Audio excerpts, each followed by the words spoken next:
Because when you feel lost in the world, when you feel like you can't even just sit in your own thoughts because it's getting that bad, you start to think that you can't achieve anything. But for me, I realized that I had to be that rock for my siblings. I had to be so strong for other people that it ultimately led to me not being able to be there for myself. And when you're not there for you, how do you expect to help others? How do you expect to be a good brother to your siblings if you're not even a good brother to yourself? And that's something that I try to help other people to get to, because not only in the books I write, but in mentoring other people and trying to coach them through their issues. Because I've been there, okay? I've been there. I done seen some of my lowest lows. I done had times when I couldn't figure out what am I going to do with myself. I couldn't figure out what do I want with my life. I couldn't figure out so many things. But when you're able to go into your own silence, be able to sit with yourself and peel back the layers on what do I want? How do I matter?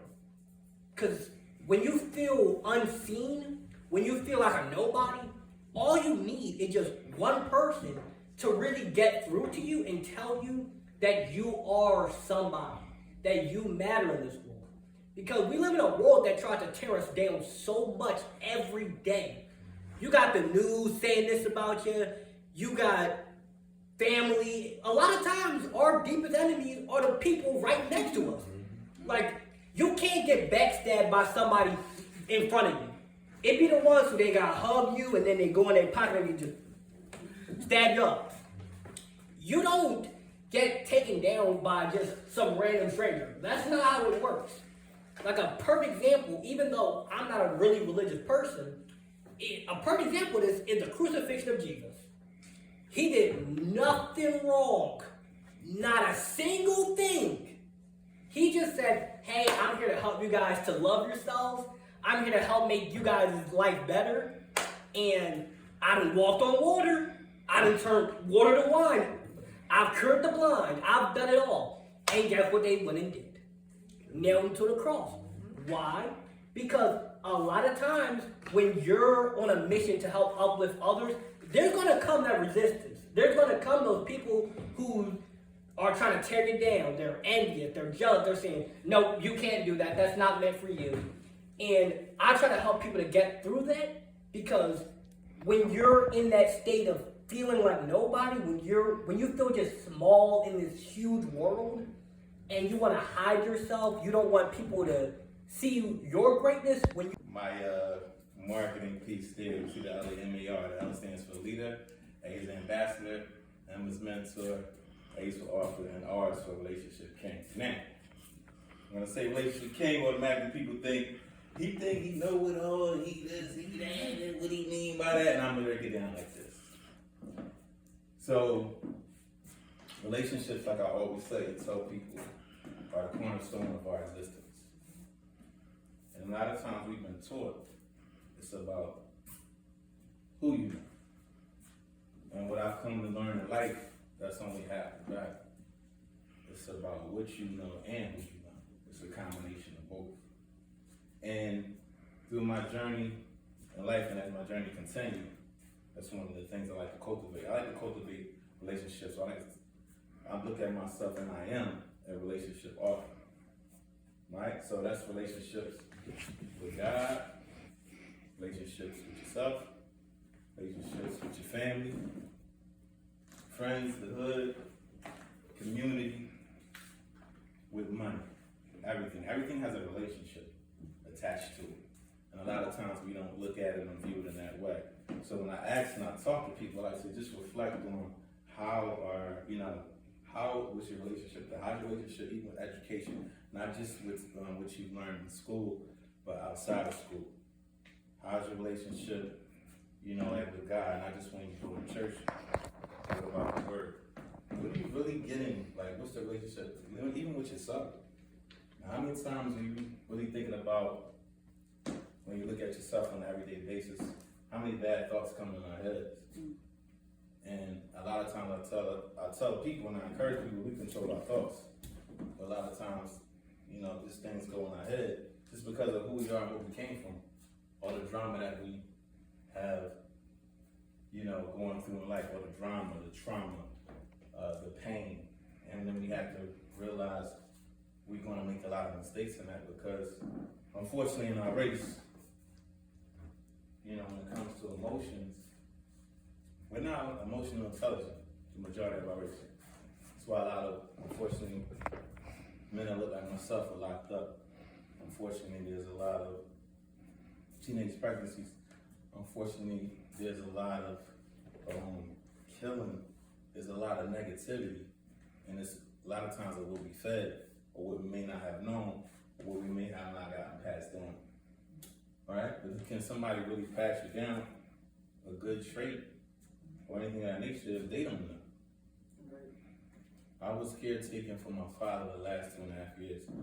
And I want to shout out Lamar. I know some of you just meeting Lamar because this brother is legit. This is 46. And that's 46th time doing this, and I'm supposed to have been here. I feel like a year and a half, 2 years, right? And it's just been, I just been caught up in life. Last 2.5 years, I've been caretaking for my father. And I just, like I said, I just want to give him a shout out because you know, we're here, and that's all that needs to be here is us. So, and I know 90% of the population is probably watching football. So, watching football, somebody's probably cooking for them, the ladies cooking for them, all that. That's why they're not here.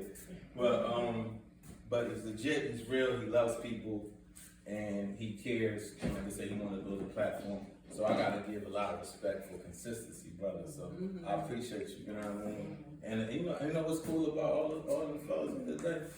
All our names begin with an Come on, you know what I'm saying? So that's what it is too. So, right? That's what God gives you.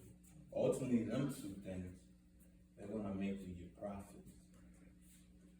When you get your profits and you continue to grow and you network and you build and you do everything you need to do, that's ultimately gonna give you your prosperity. You know, you start looking at, you know, have children, family, legacy. And then 5, ultimately, the last piece, peace. There ain't no price tag on peace. We all know that, right? A lot of us grew up in areas where we hearing gunshots, seeing gunshots, hearing the sirens. That ain't normal. But we normalize it. That's where we from. Oh, yeah, that's just, oh. You know what I mean? Oh, yeah, right. You know what I mean? Look outside. Like, that's just where we come from, right? So, you know, remember those 5 things and those pillars. Just find your passion is your purpose and working and do what you gotta do. And many of us have. But I'm just here to continue to encourage you in your journey. Because I know it's something else you want to do. I know it's something else that you're doing. You might be like, oh, can I get there? I want to get there. But this is the power of this room. This is the power of just having the people that's here. And we got to recognize our power and do what we got to do.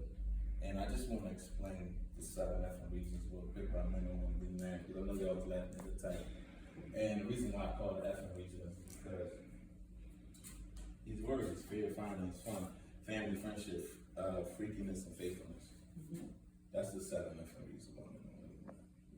All right? So for 13 years. And I loved working with what they call the most difficult kids. So it's funny because I worked in Crown Heights. And hearing the stories of students from Crown Heights, the Bronx, and Queens, a lot of them had like the same issues, like issues with police officers, things that were going on at home.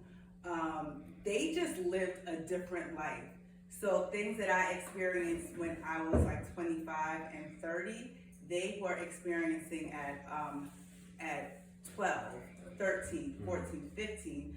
Some of them were like working jobs, and I was just kind of like, wow, well, when I was in high school, I don't think I started working until I was like 17, but they needed to work to help pay bills. Even on the walk home, like we had kids who would not stay for extra help because they were like, well, when I leave, it's gonna be dark, and you know, somebody is looking for me. A couple of kids had gotten robbed, and it was just like this life that y'all think that we're just gonna stay and be a part of sports is not gonna happen, because really on the way home stuff is going on. So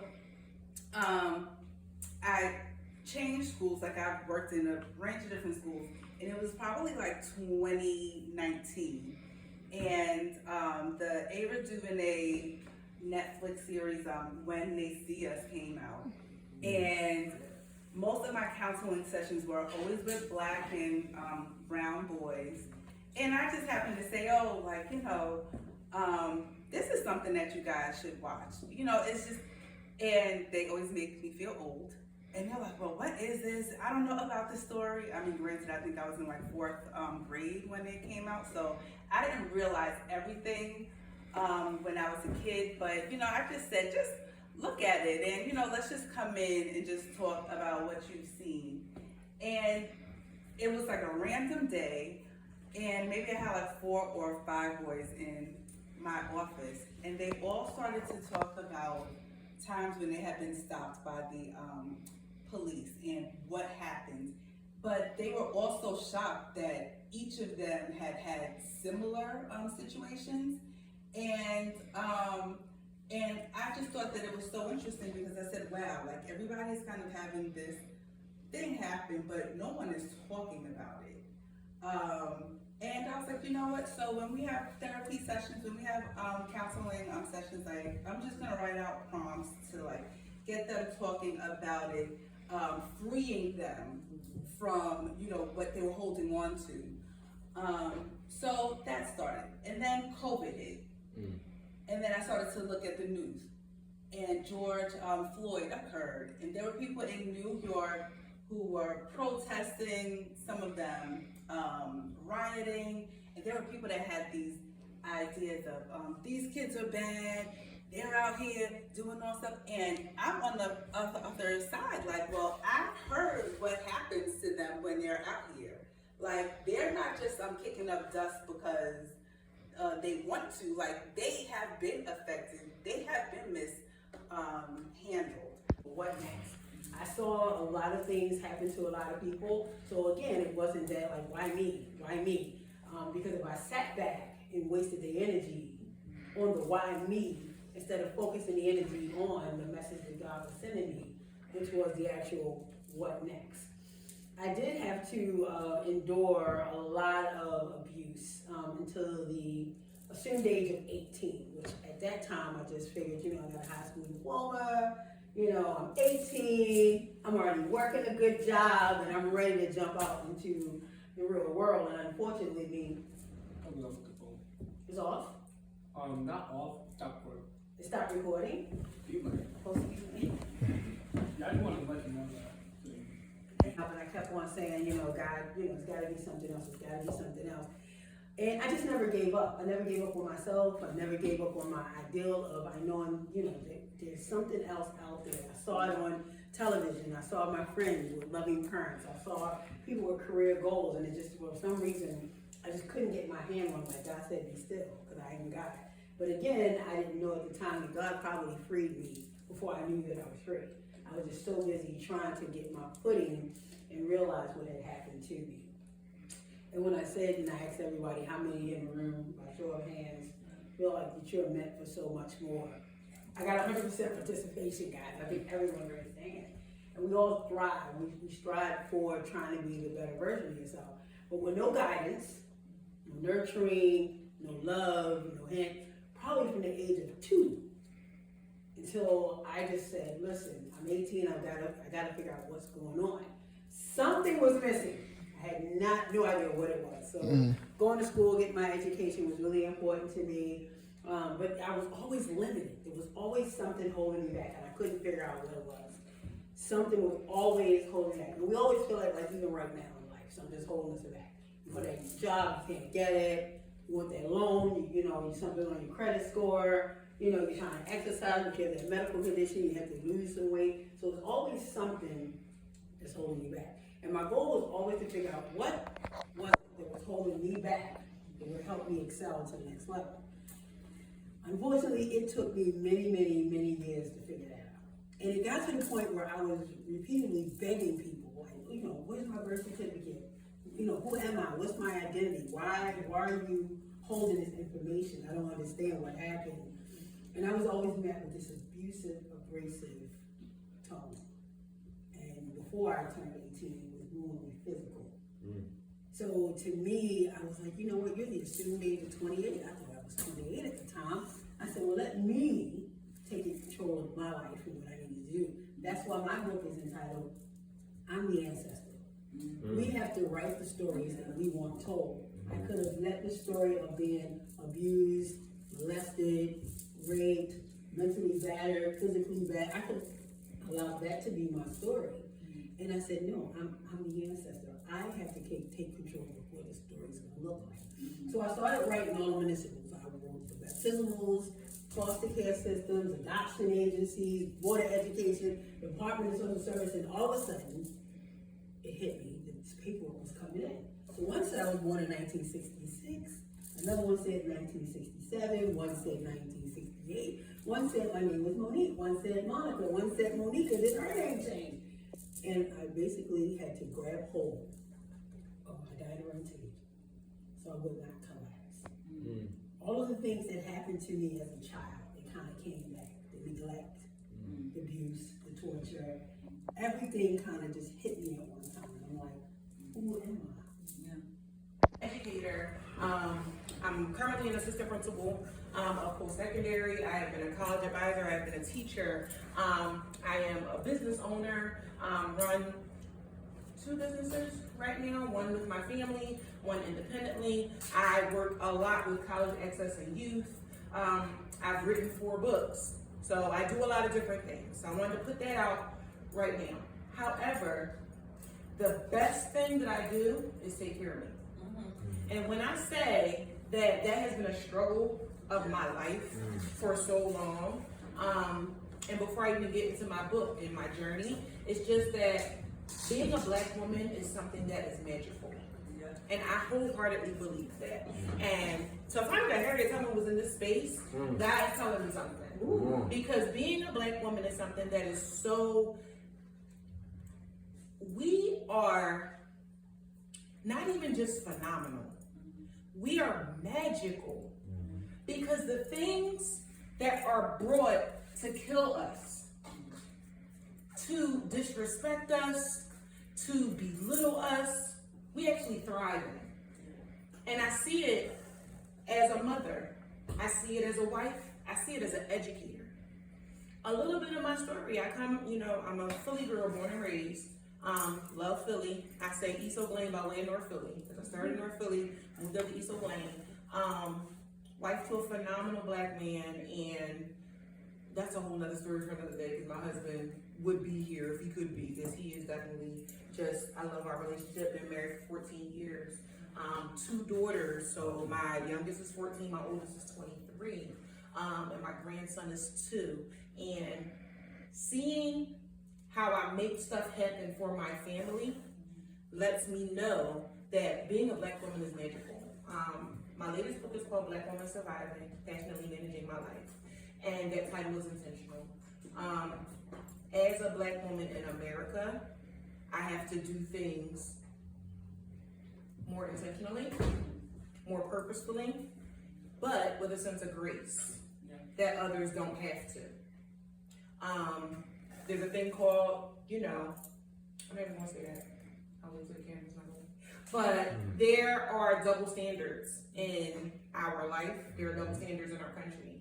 And I find that a lot of my life I've been fighting. And one thing through my journey that I was not necessarily ashamed of, but when I talk, I say like, I didn't have really big traumatic experiences. And a lot of times that can take away from your story as a person. Because we are trained as a society to believe that just the big traumatic things are the things that should be validated or should be paid attention to. One thing that I will say though is that I am a person with lived experience.